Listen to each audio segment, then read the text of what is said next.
I ended up giving in and hooking up with her when I needed something to galvanize me to break up with the woman I was seeing, an extremely left-brained sommelier. The relationship was, from the beginning, turbulent and extremely manipulative. I could tell she was angling for a relationship, a possibility I was careful to not commit to, but also not foreclose on. The sparks and friction from the relationship made me a lot sexier. I had myriad side pieces during that time. She was very good at positioning herself as the prize, triangulating with mutual acquaintances, particularly her ex-boyfriend, a cartoonishly morbid bartender who liked to be seen reading Hello back on the clock. She tried to control me through sex, sussing out my kinks and then holding them against me, or inviting moments of vulnerability and then exploiting them. Through that process, I learned to play my cards very close to my chest and hide my feelings. That made it very hard for me to effectively flirt. It sapped me of my mojo, the sexual gravy train ground to a halt, and by that time, for whatever reason, I wanted to make things work with her. It ended well. It's one of my few relationships that has.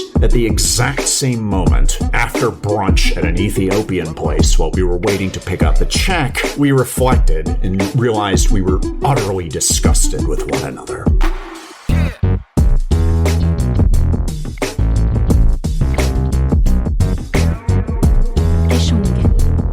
Los Angeles 1630 AM kechongradio.org Emerson Dameron as Medicated Minute Medicated-minute.com Levity Saves Lives.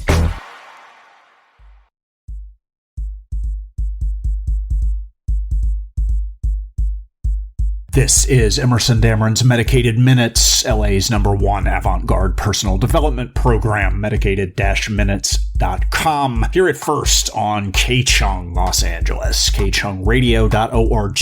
I am Emerson Dameron, the host, producer, writer, witty and wounded romantic hero. Tonight, we have a special treat, a Valentine's Day treat, because love is in the air and the water supply. Sex drugs pumping through our bloodstreams, ardent passion in our hearts and loins. Sometimes both, sometimes one or the other, and sometimes it's all in our minds. And we're going to celebrate tonight with a night of bite-sized erotic thrillers. Some of them have companion videos. If you dig this stuff and you want to dig into it, you can follow me on YouTube or Instagram at Emerson Dameron. Meanwhile, a night of bite-sized erotic thrillers, a special presentation of Emerson Dameron's Medicated Minutes and K-Chung. Take it and like it.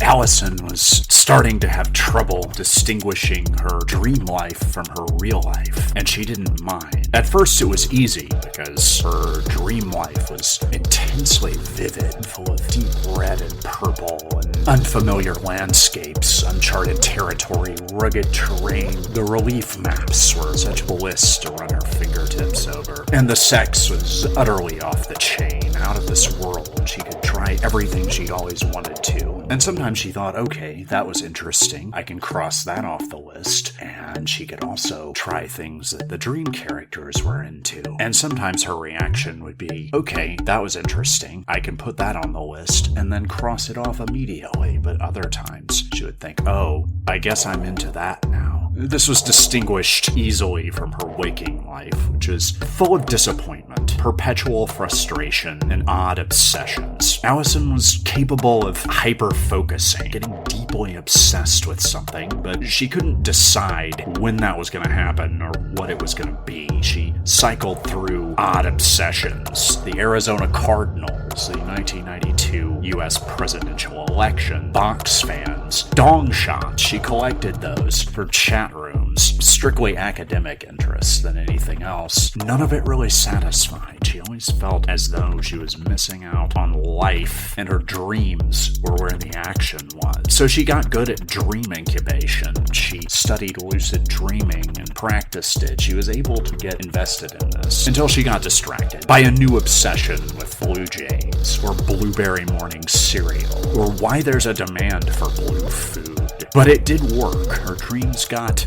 more vivid, more intense, and she was able to occasionally make requests. When she ran into an interesting dream character, she would ask them, "Do you have a gift for me?" Many times they would. Her favorite dream character was Bohai, the man with the blurry face and the intense presence to make up for it. Bohai's gift was ravishing her sexually and then stimulating her with brilliant banter and his big idea. Along with his strong presence, Bohai was serious intellectual. It didn't stop him from being playful, as if he understood that big ideas were of no service to him unless he could get out of his own way and act on things that he deeply knew to be true on an unconsciously competent level. Deep in his bones, his DNA, perhaps past lives, who knows. Bohai thought that he did. That was part of his philosophy. Allison became obsessed. She read any book that was in this constellation of material, and she brought the ideas and the passionate intensity of the dreams into the real world. Her fleeting encounters were generally frustrating because they didn't quote-unquote go anywhere. She came to realize that each fleeting hello in an elevator, every bit of chit-chat with a bodega clerk was magical. It's what life was all about. She got very good at transitioning from these encounters into hookups. She never missed her birth control, and she used protection when she thought it might be necessary. She took some risks. There were furtive acts, like a sacred, beautiful back alley blowjob behind a dive bar where her jealous ex-boyfriend worked, or screwing under a security camera. She didn't want to be seen by anyone who might not want to be exposed to this, but anyone who's watching security camera footage is already a known pervert. Why not put on a show? She'd never been an exhibitionist before, but she was beginning to realize that she needed to own her power, embrace her desires, and manifest her power. Not just in the dreams, but real life. And she was informed by discussions with Bohai of fate, choice, the nature of desire. If I could choose what to want, I'd want something easy to get.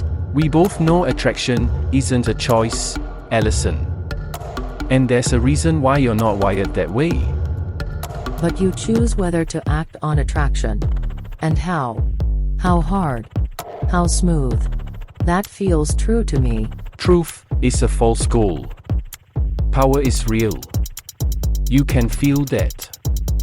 I feel something. Maybe it's power. The truth you're looking for is in your instincts and desires. You can choose to get out of your own way. And into yours. You're full of non sequiturs, Allison. And I'm starting to get into it.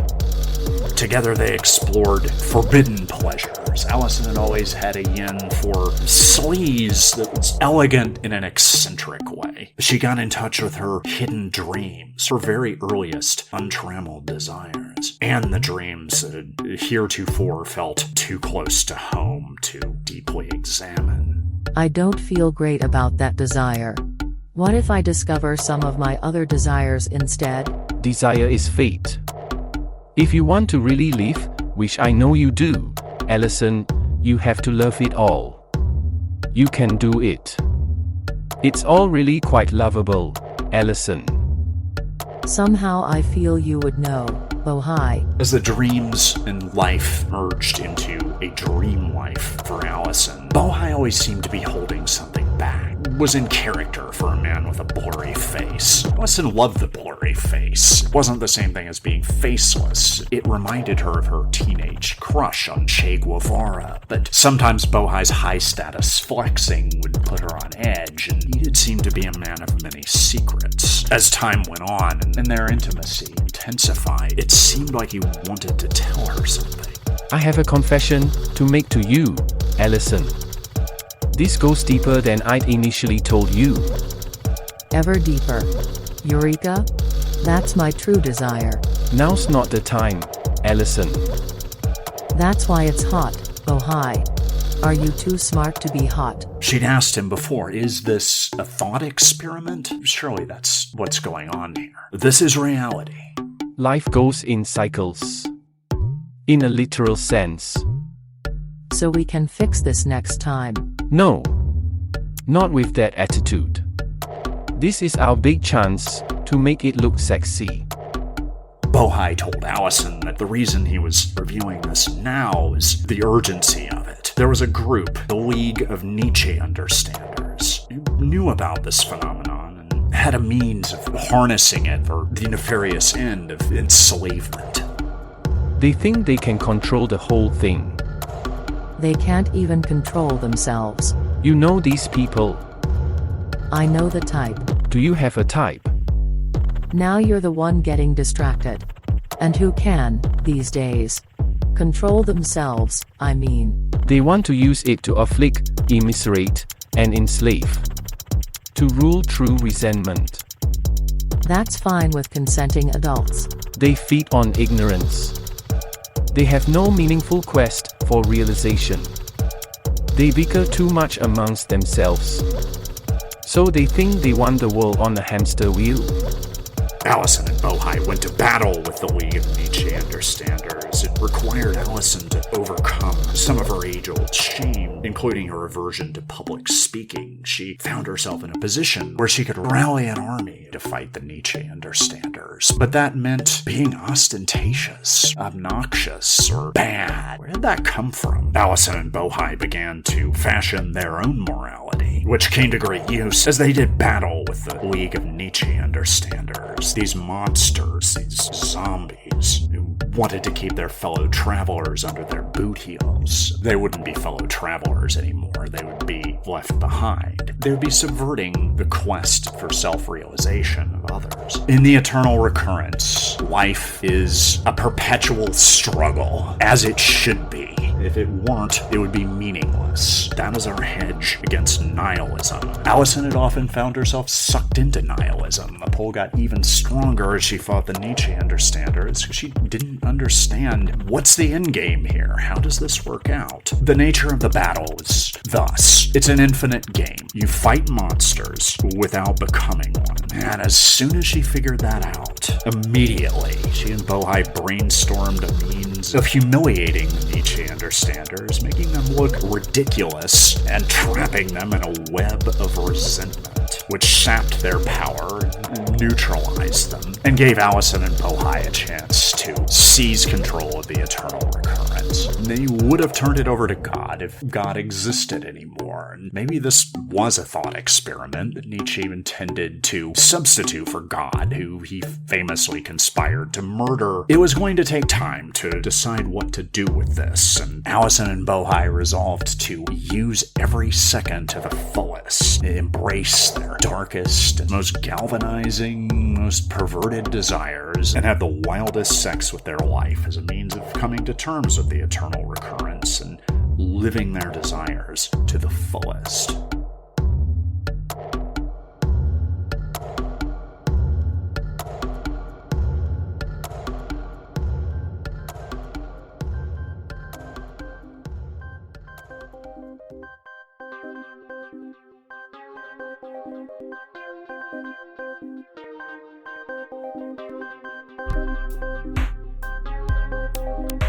My definition of success is doing what I want, when I want, with whom I want, most importantly, how I want. What I want is to develop my philosophy and play my accordion. How I want to do it is brilliantly. That requires getting out of my own way, which is truly the work of a lifetime. Playing the accordion isn't as easy as it looks. You have to learn standards before you learn jazz, and even when I play popular favorites, I tend to get hassled. I don't see the problem. Accordion music is not a public menace. They're not bagpipes. Developing my philosophy takes a lot of mental energy, so I try not to waste valuable resources by thinking too much, which is great, because unlike most people, I don't freak out when I'm about to get what I want. I usually don't even realize it. I'm able to fall ass backwards into amazing situations, like dating two very sexy, very different women. There's Ava, flash and excess, wealthy heiress, shows me the good life. I find out that it suits me. I like the smell of money. I don't have to work. Ava allows me to work. She insists on paying for everything and kind of holds it over my head, but says I can make it up to her by sleeping with her friends. Sometimes we do 3-ways. I'm sure there are women who aren't into women, but those women are mysterious to me. How could you not be into women? And have you seen women? Ava's into women, and even if women aren't into women, they're into Ava. Sometimes with sex toys or household objects. The sex is bananas. Ava puts a lot of pressure on me to do whatever her friends want, and that's fine. I hate making decisions. It's particularly hard to decide between Ava and Clover. Clover is sexy as hell. She's fun. She's pure positive energy. The sex is really good because that's what she channels her genius into. In her real life, she's not that smart. She'll remind you of that constantly, often in those words. Her other catchphrase is no thoughts, just vibes. Clover is bubbly, vivacious. She's a great influence. We have great sex. It's like dancing. One partner leads and the other leads, and you don't know who's leading. You just know what to do. It's just happening. And she's told me that she might be falling in love with me. She doesn't know. She'll have to think about it a bit longer. I would love to fall in love with Clover. She's exactly the sort of person I love to spend time with, and I'm comfortable with her in a way that I'm not comfortable with Ava. There's a mysterious layer of weirdness there that I can't quite articulate what it is, and I think it might just be my insecurities, so I haven't brought it up. And I love money. I love being rich. I never thought it would happen. It mainly happens to people who are born into money, and something in me knows that I don't belong in this world of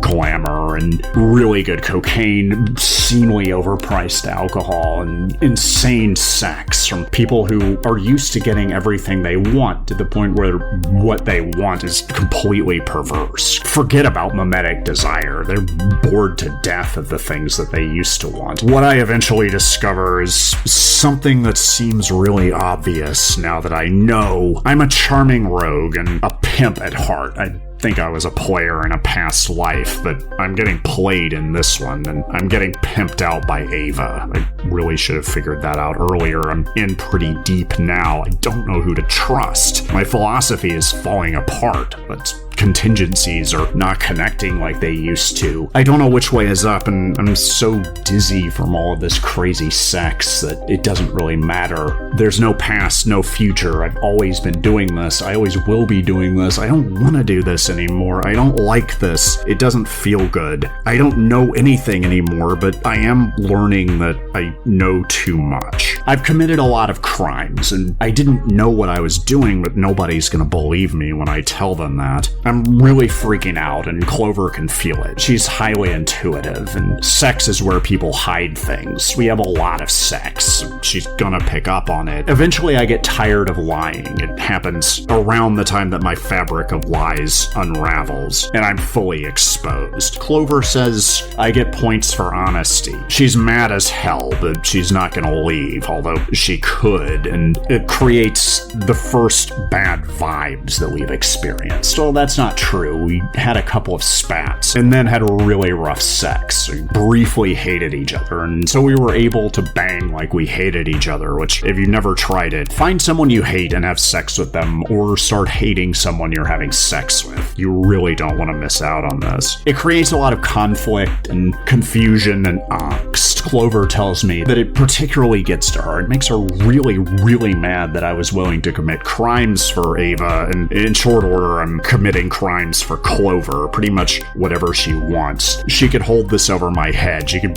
rat me out to the FBI if she wanted to. I have a lot of weird experiences that I'm not ready to talk about, and I experience something weird, deeply uncomfortable, terrifying. Personal growth. It's not easy, but I'm learning to be myself. I'm learning to be into myself. I wish I knew this back when I wasn't extremely paranoid and unwilling to trust anyone, because I really shouldn't. I have a lot of exposure, and I'm feeling really jittery right now. Most people are incredibly selfish, cynical, will stab you in the back for fun, and despise weakness in others and punish it. They're awful. I'm not into intimacy anymore. I wish I were, because I'm deeply in love with Clover now. And I'm starting to get so paranoid that I'm oblivious to the fact that Clover is a double agent for another dimension. She's using me to turn people against each other, which is what you want to do before you come in and conquer them. I don't know when that's going to happen. They have a lot of information. I'm not optimistic about the next 5 years, and I've found that closure doesn't really exist, but human nature does. Nothing happens by itself. You're free to choose your own destiny, especially if you don't think you are. The fact that you're thinking about it at all means that you know that you are. You are free. You have no idea how powerful and sexy you are. And if you're a man who wants to be kept, I'm still on speaking terms with Ava. It's still an open wound. I have a lot of resentment. We don't really hang out, but we text about stuff that only the two of us care about, and she lets me know when she has openings. Hit me up.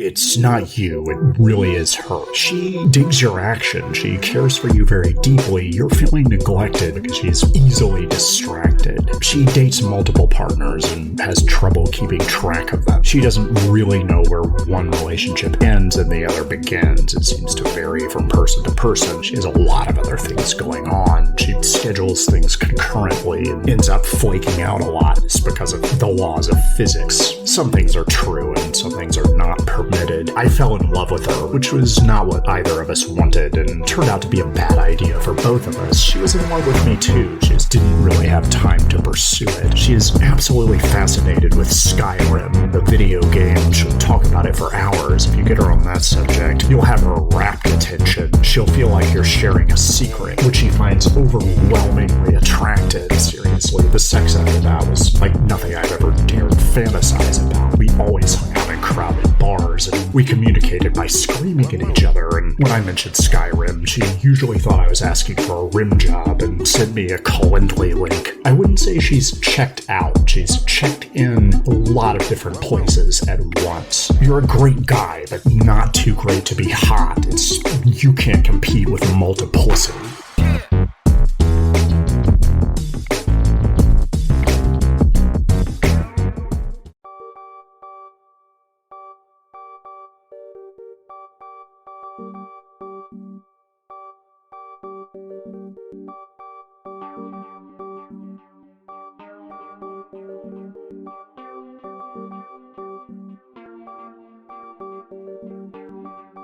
I was feeling lonely, desensitized, dislocated, metaphorically and literally as well. I'd moved to a small town, which I will not identify. It wasn't in the middle of nowhere. It was closer to the edges of nowhere. I didn't know anyone, and that was good. I've said in the past that I get into very intense relationships because I'm bad at picking up signals, and that I like love bombing because it's one of the only ways to get through to me. Unfortunately, that's kidding on the square, meaning telling a joke that is also a statement of fact. It was not long before all of my relationships have been dangerously intense. Yes, I realize that I am the common denominator in these. It's my problem. I'm working on myself, and by working on myself, I mean I'm practicing yoga so that eventually I can perform autofellatio, and then I will be happier than I ever imagined possible. I'm not quite there yet. I didn't get there in time to avoid running into to Kelly at a local bar. And I looked in her eyes and I told her that she had beautiful eyes, and she looked deeply back into mine and made an off-colored. That was the beginning of an explosive relationship, metaphorically and literally. The love bombing commenced immediately. I received daily text messages. When I didn't respond, they became more and more frantic. I received art objects under the windshield wiper of my car. I was basically kidnapped several times and taken to a local truck stop in the middle of the night, Kelly's hangout, where we consumed trucker speed and drank coffee, which only escalated the intensity of our relationship. The sex was indescribable, violently passionate. We were the best lovers and haters we'd ever had. It was quite insane. The whole thing was quite insane, and it became too much. It became too intense. My avoidant behaviors kicked in. I distanced myself, which led to love bombing in the literal sense. Bombs began to go off in and around my domicile, near my workplace, and other parts of the city that my routines would have predicted that I would have been in, but that I'd been thoughtful enough to avoid. I recalled a line from the late rapper, the notorious B.I.G. What's beef? Beef is when you make your enemies start your Jeep. This occurred to me one morning when I was on my way to work and I was about to get in my Honda Civic. On the way out of my home, I ran into one of my neighbors who was walking his ferret. That alone would make most people the most fascinating person in the world, but this guy was so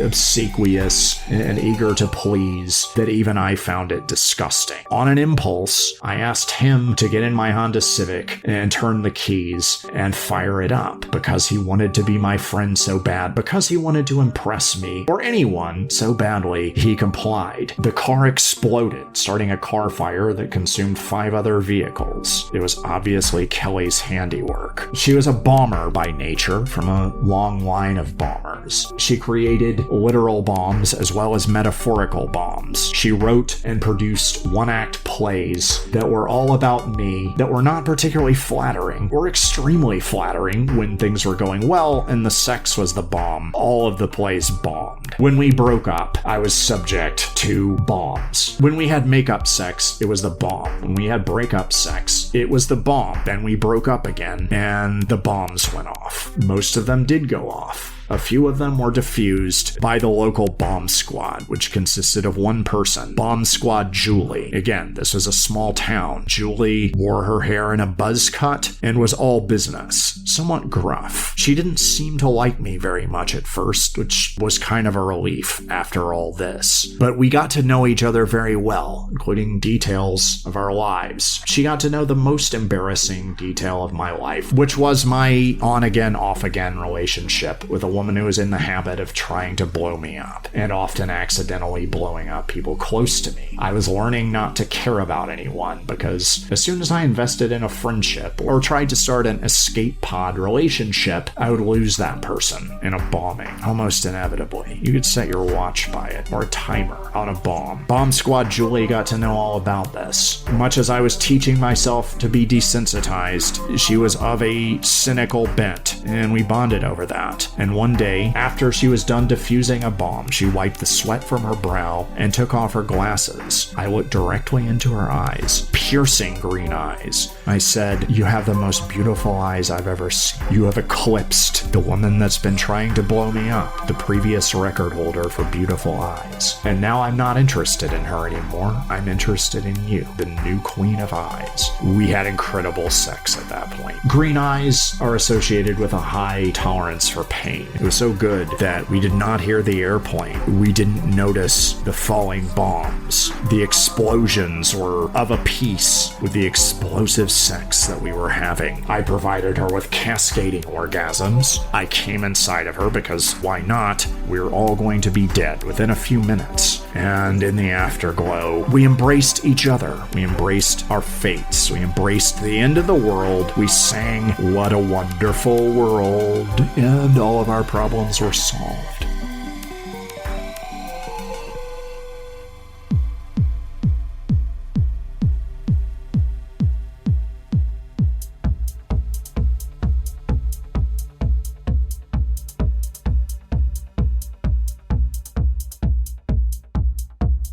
The first thing I noticed was she looks damn cute when she's confused. She showed up alone, looked around, and eventually joined a group. I don't drink. It's something I wasn't good at. What I've gotten better at is hanging out. I can hang out in bars. I can show up early, drink ginger ale. I can be curious, patient, present. If I hang out long enough, all kinds of things will happen. One of them is sex. When I first tried out, I hated hanging out in bars, but this is a place where women come to be swept off their feet. Yes, she loves dancing, music, watery domestic. She also loves sex. She'd have a lot more of it if you didn't keep making it weird for her. She doesn't want to work for it, and she doesn't want to see you work for it. Like a graphic designer or a creator deity, your game has to be so tight, she can't see you running it. I invited myself to sit down with the group. Any initial awkwardness dissolved pretty much immediately in the potent haze of my sparkling repartee. I steered the conversation towards sex, framing it as not a big deal. It's not something to get uptight about. It's not something to get excited about. It's something that grown-ups do for pleasure, for catharsis. There's nothing better to do, which often there isn't. I wanted to convey that this is not a one-night stand. We are going to be having sex tonight. I telegraphed a lack of callousness by charming and befriending everyone else in the group, and generally giving the impression that we were now friendly acquaintances, if not friends, and she could definitely expect to see me again after the night wrapped up, as we were both increasingly anticipating it would. I gave it a lot of time. I let her talk about herself. It wasn't a job interview, but I sussed out logistics. How did you get here? In a car by herself. When do you have to get up tomorrow? I have the day off. I'm having such a great time with you. I don't want the night to end, but could you give me a ride home? Could you come upstairs? Push, pull. Get sexual, physical, then pull back. Get curious again. Make her feel special, because she is special. Who isn't these days? We have great sex. She wants to sleep over, which is cool. We text back and forth the next day, confirming that we both had a great time. We haven't seen each other since. We've talked about it. Logistics in LA. She seems to have a boyfriend, so I assume we're cool. She's on my good side. I assume I'm on her good side. If I ceased to be on her good side, I wouldn't know unless she blocked me on everything, and I might not notice that for a while. We're not close. I wouldn't say we're friends. I guess that depends on the fluctuating exchange rate in my life for the term friend.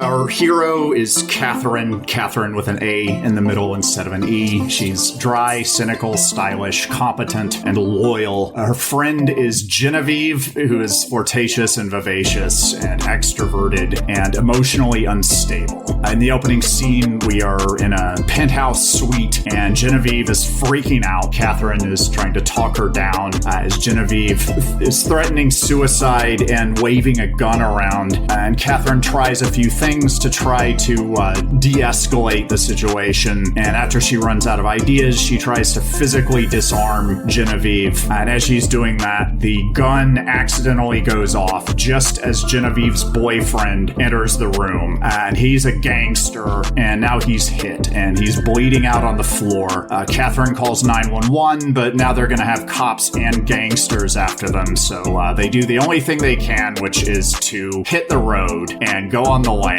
where they survive by Catherine's wits, and when that doesn't work, they do threesomes. And it turns out that they can get out of all sorts of scrapes by orchestrating threesomes. Genevieve is the one who's actually into threesomes, but Catherine is the one who does all the work of arranging them, and these scenes are exceptionally well choreographed. There's nothing gratuitous about them. It is pure character building. What we learn about Catherine through these scenes, just as expressed through sort of interpretive dance, is that her outer need is to save her friend, but her inner need is to free her own soul and find out who she is. And she doesn't have much time because the clock is ticking. They're being trailed by a very cerebral Mulder and Scully duo of detectives. They're arch nemesis because the detectives are both asexual. Eventually, Catherine and Genevieve run into Bill, who's a rich older guy, dominates Genevieve in a kink scene. And when he does this, it gives her an orgasm, which gives her focus and mental clarity, which she's never had before. She was always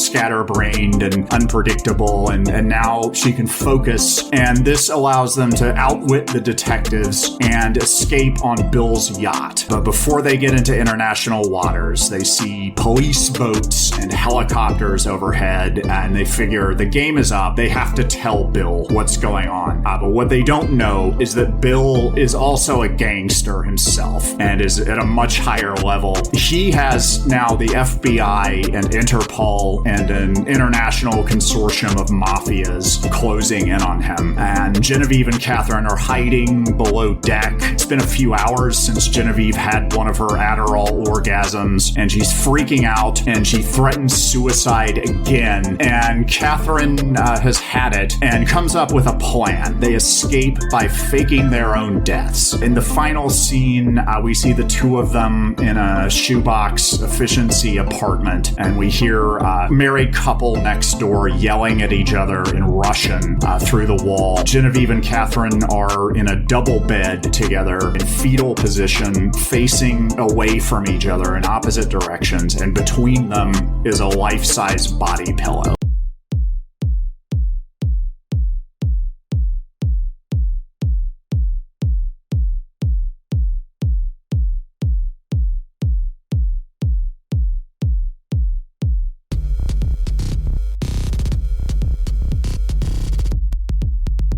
I'm haunted by my past, and I'm starting to like it. Hanging threads from my history have come to tie me down, tie me up. Saffron, my greatest friend, my inconsistent but highly enthusiastic lover, my pen pal of many years until her untimely death, suicide by disappearance. She has come back, in a sense. She is now present in her absence. I feel her presence. It seeps into every area of my life. And as one part of one's life encroaches into other areas, that can mean that one has a problem. Every fascination is a bit of an obsession. So is every addiction. It can be very hard to tell the difference, as it depends on where you think it's going. And I don't know, because Saffron has returned. We communicate through signs, symbols, metaphors, ambiance, poetry, and paradox. She is present in her absence, and she has returned with secrets.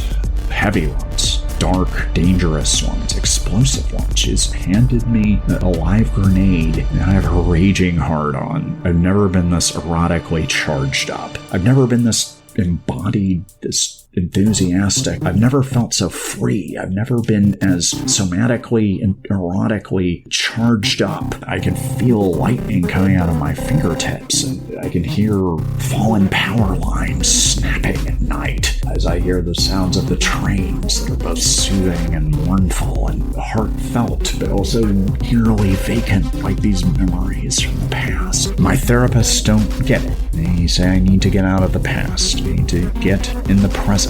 Past tripping, future tripping. My thoughts are not the truth. I don't know if these are my thoughts. They're intuitions, they're intuitive perceptions, they are readings, they are revelations. I'm so thoroughly haunted, and I need to find someone who gets it. And I do, I think. The literal madman on the edge of town. He's been gradually forced out there. He makes people uncomfortable. Not everyone. Some people who run out of options go to find this man. Not in the middle of nowhere, but on the outskirts of nowhere, where he has an office in a strip mall, where everything else in the strip mall has been abandoned. And next door to him, there is something that looks like maybe it was an art gallery or a yoga studio at some point. It's been a long time since it was used for either of those things, and it's very run down. He'll sound you out. He'll listen. At least it feels that way. He'll make you feel special. He definitely used my name over and over again, and repeating my name over and over again is an excellent vocal exercise. I've noticed that when I meet actors, they enjoy doing it. This guy was not an actor. If he was beyond Nicolas Cage on the visionary front. I don't think he was. I think he was truly a visionary. And he saw me, and he saw the signs and symbols and old Windows 95 screensavers and MIDI synthesizer music and pastels and computer animation that I was so thoroughly haunted by, and he understood my relationship with Saffron. We no longer communicated in language. It didn't matter what color she dyed her hair this time, or what wisecrack she had to make when she realized I was learning the same lesson yet again. We were beyond that. We were communicating in some sort of code that I understood intuitively, but not actively, not in such a way that I could explain it or teach it or really make sense of it or escape from it. Couldn't make maps or figure out strategies to make sense of this thing. It was beyond names and forms and time and space, and it combined pleasure and peril. And the madman shaman on the edge of town suggested that I smoke the venom of Bufo alvarius, the Colorado river toad, which sweeps 10 months out of the year, and the other months is sometimes harvested for its venom, which in some causes wild hallucinations, but in others there are no visuals. There's no auditory element. Everything goes white, and you, the person whose name is on your driver's license, the person with the social security number and the childhood attachment wounds, and your addictions and the torches that you still carry for your old flames, all of that just is gone. It's extinguished. It never was. It's thoroughly meaningless. Absurd. Laughable. But it wouldn't be you laughing. And people wouldn't be laughing at or with you, because you don't exist. And that's refreshing. I highly recommend it. Kind of wish that I hadn't come back. I don't think I did come all the way back, because things in some ways suddenly made sense. It's like I went sane. The apparitions, the intuitions to which I was giving ammunition, and as they were coming to fruition, those things got even crazier subjectively. I think because I was making more sense out of things, I was now trying to make sense of something fundamentally nonsensical. That was challenging. That was a new thing for me. I was growing up. I was becoming uber something. A little bit mensch, a little bit monster. Both. It's always both. It's always pleasure and peril. It's always risk and reward and ennui and angst. Repetition is torture. It is also so soothing and reassuring, and paradox is poetry, but it's challenging to rest in paradox. We're desperate for answers that aren't necessarily available. When we open to all of these experiences at once, can only be described as sexual ecstasy. It can be a purely cerebral experience, because your whole body is a brain.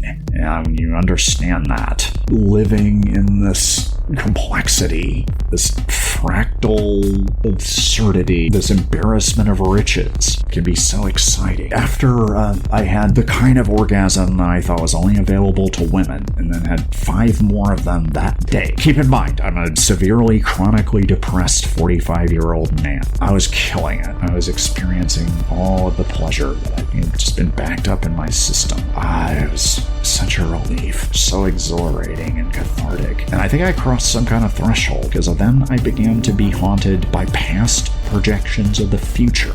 I was seeing that time is an illusion. It can be convenient, but it's also limiting. I got to the point where I could handle the true weirdness of things and look into the abyss, see how abyssy it is, and jump, and realize the bad news is there's no parachute. The good news is there's no ground, as Chogyam Trungpa Rinpoche said. And the past projections of the future were revealing hopes, the anxieties, sublimated libidinal force of the past, the collective that created them, that was now displaced, lost in the ether, and was haunting the very technology that we used, through which we perceive things, through which we define ourselves and try to make sense of the ultimately nonsensical. And this led to a confrontation, a showdown in queer time, which is not exactly what it sounds like, but it does include that. It is the time that you experience when you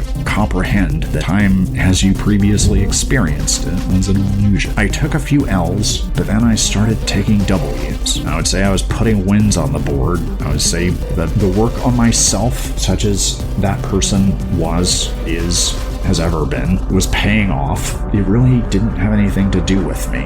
It's just kind of happening because I was letting it happen by embracing and experiencing and thus harnessing the force of the triumph of my own desires and allowing the triumph of my desires to happen. And as I let go of my need for control, desires ceased to be my masters and became my faithful servants that served me beyond what I ever could have possibly anticipated, expected, or desired, or had the imagination to ask for. And I had a passionate relationship with something ineffable. I don't know if it was the infinite.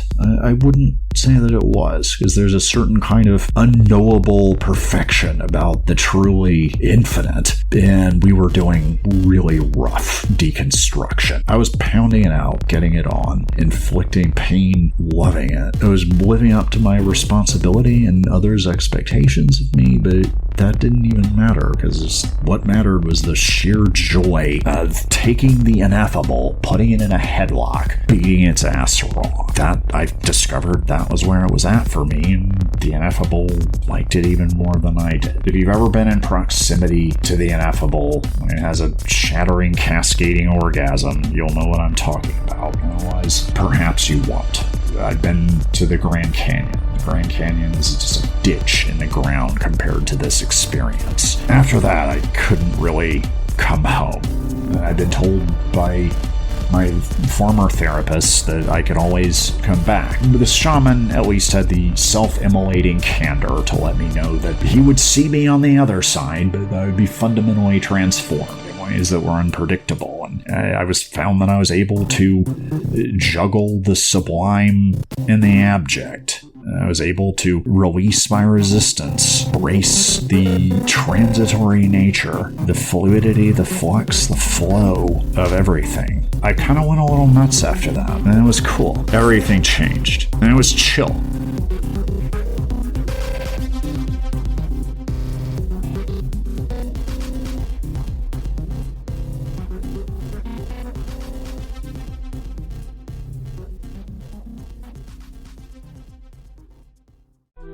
Our shared hobby was people watching. We'd go out, sit at the bar, and make up stories about all of the characters that we saw, their relationships with each other, their peccadillos, and their dark secrets. Speculative gossip, you might call it. Then we would try to let each other win at pool, which would drag the game out for hours, go to her place or my place, and all the tension would cause an explosion of chemistry. We also had good biting banter, as long as we didn't touch on ourselves, each other, or our budding relationship.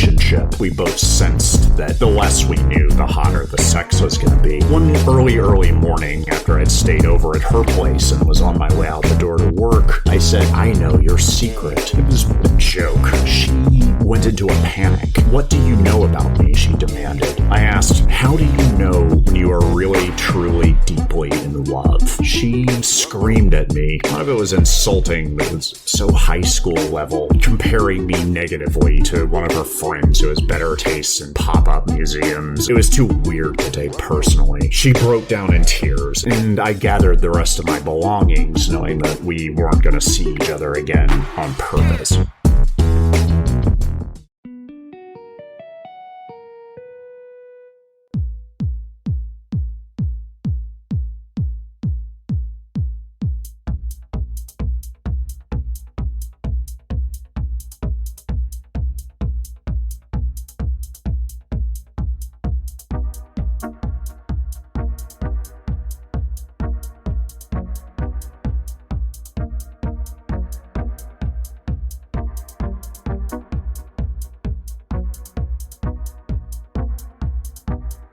Against the dazzling backdrop of the decadent and enigmatic city, Fiona found herself in a fit of pique. She found herself because normally she felt a little lost. She practiced an introversion that she didn't really believe in. She's a very serious person, but she could get fired up. She could get very into her body and her heart when she was at a protest, and this one meant something to her. This was an artist who was putting on an exhibition, high profile. I'm not going to say who it is for legal reasons, but you know who I'm talking about. Notorious for mistreating employees and worse stuff than that, but has never been caught. Has layers of protection in the public relations racket, which is also Fiona's employer. She's very good at it. She values her job enough to not cross the lines that can't be crossed, but she can protest as long as she's wearing a mask. I mentioned the decadence of the city. That's actually on the way out, sort of. There was a long period of decadence, and now order is being reestablished. It's making the Dionysian to Apollonian conversion, but the Apollonians are fighting over who gets to make the rules. As Fiona was protesting, she was approached by a very intense, intimidating, very articulate and charming and surprisingly down-to-earth individual. He gave her his hypothesis that there's not much you can do. Her morality and the artist's morality are just fundamentally different, and he understands hers, and until she understands his, he's playing with a stacked deck. She was angry at first and argued back, mostly to defend her own ideas, but got curious about his as well. He invited Fiona to a salon going down the next evening. She had no idea what to expect, but felt compelled to dress up a little bit, mysteriously. A lot of black. She brought an eye mask just in case. Just had a weird feeling about this. A good feeling, but off the map of good feelings that she was used to having. When Fiona arrived, she was obviously out of place, and so immediately briefed on the background and purpose of the organization. It was devoted to discussions like the one that she'd had before with the guy who ended up being its leader, Quetzalcoatl, or Quetz, to friends and associates. Its members debated the merits of this morality and that morality, with the goal of raising up the victims of this morality to understand and ultimately conquer that morality. There were some activities associated with this. Serious orgies. Intense. Deeply erotic. Less intense than they had been, it was explained, before the former organizer was kicked out for not sharing the news of his herpes diagnosis. Its activities were transgressive, anarchic, but yet always with a subtext, a purpose, a message, a meaning that was sometimes a little heavy-handed, but even at its most subtle was there for the gleaning if you read the background material. The most interesting thing to Fiona was the organization's pursuit of slaughtering deities. It already killed one, the rest of them were marked. Getting rid of the gods was necessary to re-scramble morality and put everyone back at ground zero where they could rebuild something more useful. Fiona immediately signed up for the god slaughtering committee. It was something she had some experience with in PR. As she engaged in heavy petting with a fallen angel of one of the deities that was 3 down on the hit list, she thought, I'm gonna like it here. And then someone walked through the door, and Fiona's next thought was, who is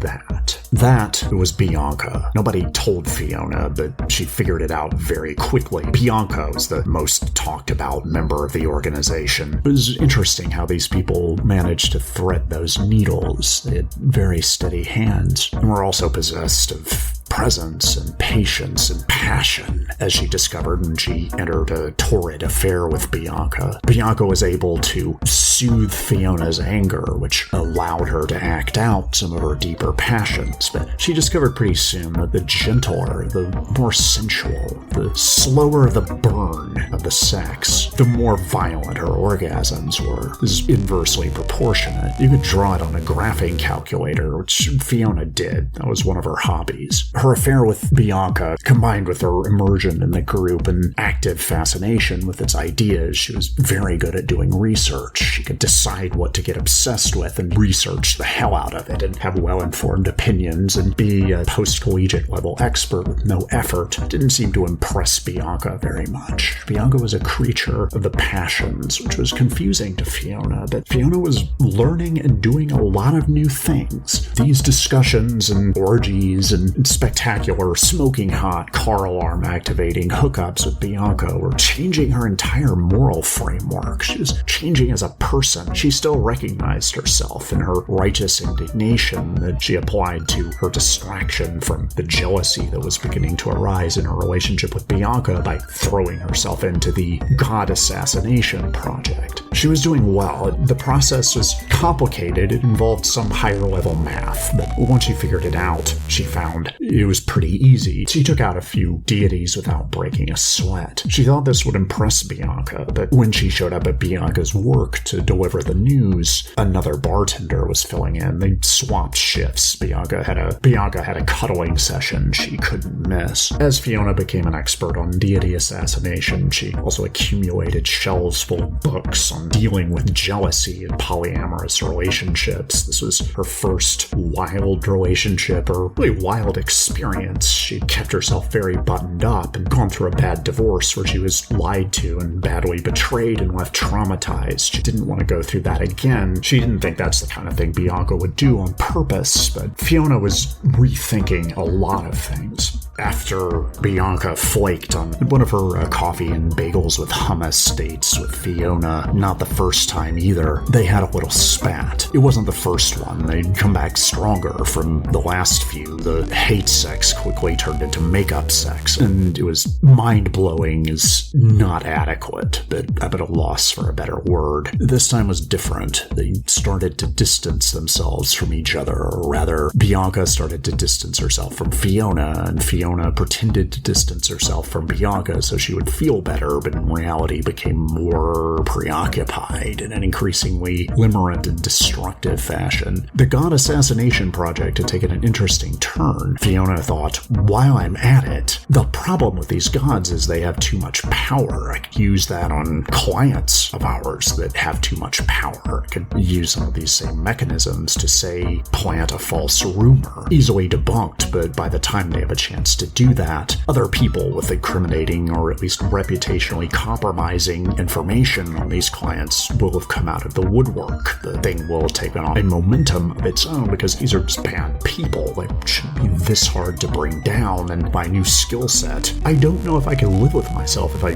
did nothing, and I've got nothing else going on. Bianca's nowhere to be found. I go to all our usual places. She's not there. I've listened to Nothing Compares to You over and over again, and it's not doing anything for me. I can't feel anything anymore. As Fiona was spreadsheeting out her plan for bringing down a certain music mogul we all know, she felt someone looking over her shoulder. As she turned around, it was Katz. He wasn't happy. You can't combine nihilism and resentment. They cancel each other out. They're both poison. Fiona said they can also be medicinal in small doses. You said that yourself. Katz replied, that requires some reflection, self-awareness. Fiona said, you said I should always be taking action. Moving in the wrong direction was better than sitting still. I didn't mean that kind of action, Katz said. And it's not up to me. You'll find out if you keep doing this. This is fair warning. Fiona said, I enjoy nihilism and resentment, and we're creating our own moralities. Katz said, you can have one at most for a limited time, but you can't have both. They began to have very passionate sex, as they often did in their more animated arguments, not P&V intercourse. Way beyond that. You don't even know. Think of the most erotic thing, or think of your own personal peak experience. That's better. That goes deeper. Just put yourself there in that experience, and you can enhance it with fantasy, but just enjoy it. Get into the sensuality of it. You're there, you're feeling it. It's happening, you're making it happen. It's a dance. You don't know who's leading. It's just so connected and embodied, and at the same time just filthy and raw and everything you want, and realize that what Fiona and Katz were doing was exponentially hotter than that. As she reached orgasm, Fiona began to convulse compulsively cry. She couldn't figure out what was wrong, and Ketz couldn't help. He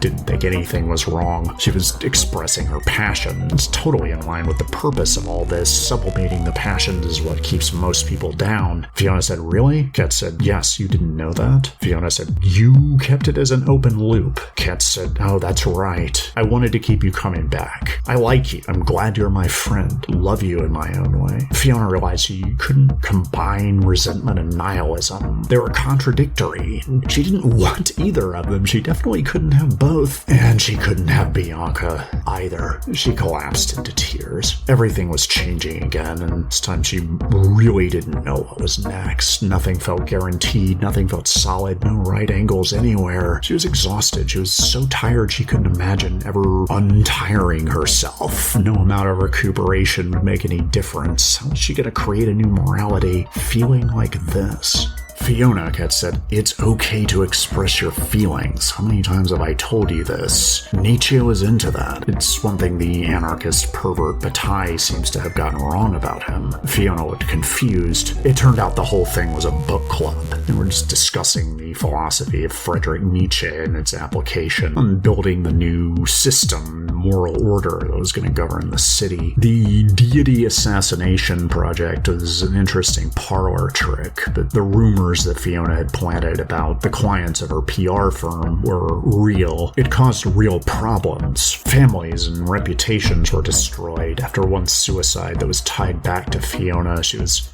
fired and found herself unemployable in her industry or anywhere. She was applying for jobs at Trader Joe's and getting turned down, maybe just because of her sour disposition. She had a lot of resentment to work through. She felt like she'd been betrayed, although she realized that Bianca never owed her anything. There was no reasonable expectation that this thing was quote-unquote going somewhere. Fiona had a lot of work to do on herself. Ketz was able to get her a job, running a Nietzsche-themed addiction recovery center in Arizona. It was a small town that actually turned out to be pretty happening. A lot of refugees from Phoenix and even LA were setting up their outdoor art exhibits there. Fiona made herself at home. She found that the old resentments and frustrations and boiling ambient righteous indignation that she carried around before were what was making it hard for her to connect to people. And when she defenestrated those things, she found it was much easier, and many new avenues of pleasure opened up. She didn't have to seek out aggressively. She just naturally turned toward them like a flower turns toward the sun. It was remarkable. Just by living her life, she was starting to heal and connect and thrive. There was time enough to create a new morality that balanced her newfound love of freedom with a strong sense of ethics. Fiona had always been a frustrated artist, and she found that, in fact, her ideal artistic vehicle turned out to be sex. She was very good at this point.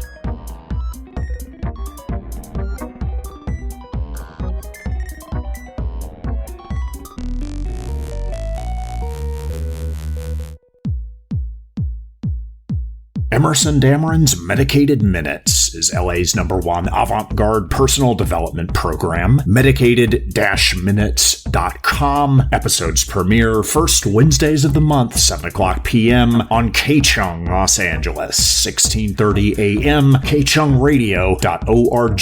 I am Emerson Dameron, the writer, producer, host at all for Emerson Dameron's Medicated Minutes. I love you personally. Levity saves lives.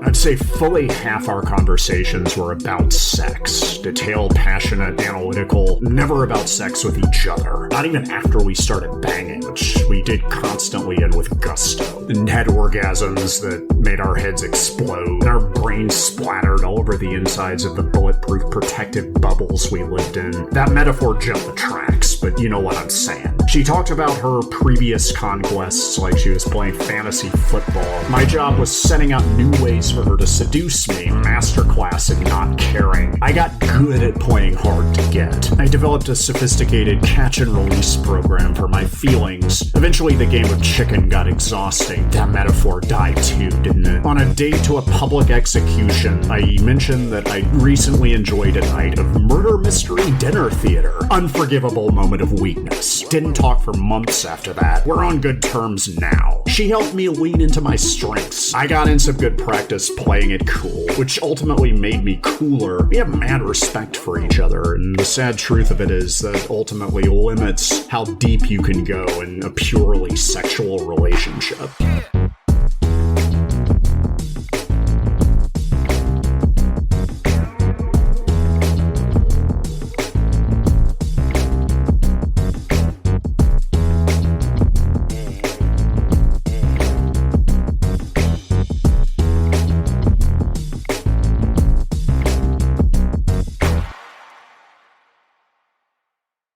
He's a present, patient, and passionate lover, and a voracious listener, discerning the ways to degrade you that'll make you feel great about yourself. His dry wit brings levity to those and the other indignities of life. He knows when things are too serious to take seriously. He hits the spot, but won't blow up your spot. Hook up with Emerson Dameron this week and make memories you'll never tell your subsequent partners about. With Emerson Dameron, fun comes first, and so do you.